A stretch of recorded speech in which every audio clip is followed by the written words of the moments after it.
Pernah gak ngerasa hidup itu cuman rutinitas yang berulang? Pergi kerja, pulang, gajian, bayar tagihan, terus gitu aja, ulangin lagi. Kadang kita lupa, kita ini bukan mesin, kita manusia. Tapi kenapa rasanya kita cuman bagian kecil dari sistem besar yang bahkan gak peduli nih kita ini siapa? Yuk kita masuk teori dari seorang filsuf namanya George Lukács tentang reifikasi. Nah, apa itu reifikasi?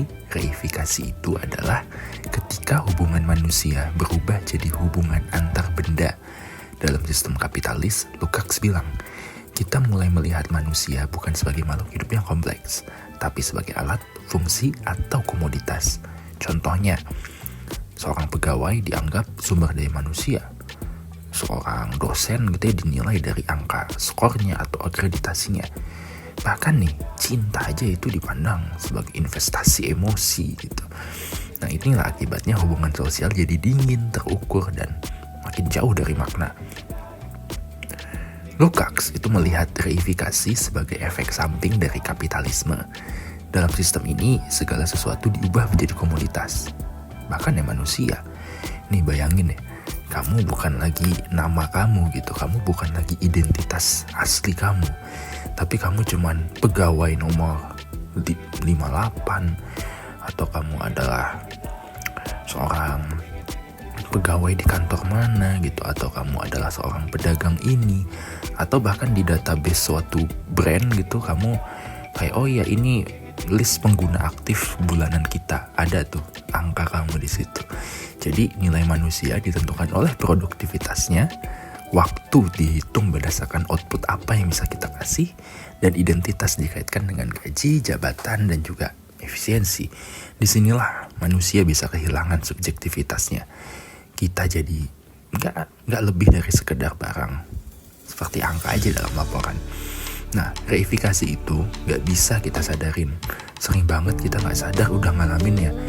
Kita udah menganggap normal waktu kita menilai orang dari followersnya, dari status sosialnya. Terus kita ngerasa gagal karena kita tidak dalam tanda kutip produktif gitu. Dan kadang waktu kita ngabisin waktu sama temen, sama keluarga gitu, kita ngerasa ini waktunya gak efisien nih. Itulah saat kita memperlakukan diri sendiri itu sudah sebagai objek. Padahal kita adalah subjek, kita punya kehendak, cerita, emosi, dan juga mimpi. Nah, terus solusinya apa?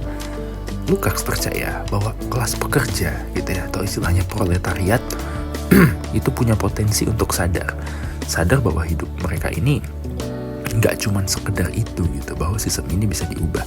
Ini yang dia sebut sebagai kesadaran kelas. Jadi memang Lukács ini masih terpengaruh dari pemikiran Marxisme dan dia mengembangkannya gitu di masa setelah pemikiran Marx. Jadi kesadaran kelas menurut Lukács itu kita menyadari bahwa kita bukan sendirian yang merasa seperti itu. Kita bagian dari relasi sosial yang lebih besar. Dan ketika kita sudah mendapatkan kesadaran itu, kita bisa mengambil posisi sebagai subjek sejarah, bukan korban, tapi agen perubahan. Nah, relevansinya sama hari ini, reifikasi itu memang ditemukan di abad 20. Tapi di era digital, itu masih bisa kita temuin gitu.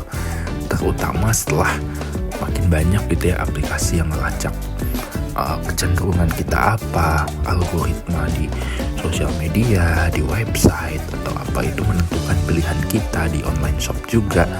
Data kita dijual tanpa kita tahu gitu. Makin gampang kita dapat SMS random, WhatsApp random, email spam yang gak jelas gitu. Jadi kita makin terukur, kita makin dapat diprediksi, dan kita makin bisa dalam tanda kutip dijual. Nah, tapi ya semakin kita sadar, semakin besar nih peluang kita untuk mengambil lagi kembali kendali untuk menjadi manusia yang tidak hanya sekedar objek gitu. Dan ini bukan dengan menolak teknologi ya, tapi dengan menjaga kemanusiaan kita di tengah-tengah sistem. Nah, George Lukács itu pengen ngingetin kita bahwa di balik sistem, di balik angka, di balik rutinitas, kita tetap manusia. Kita bukan barang, kita bukan fungsi, kita adalah subjek. Subjek yang mampu berpikir, merasa, dan membentuk dunia. Kalau kamu pernah merasa seperti objek, ya udah ingat deh, itu bukan salah kamu ya. Tapi kamu bisa mulai nyadarin gitu. Dari situ perubahan bisa kita mulai.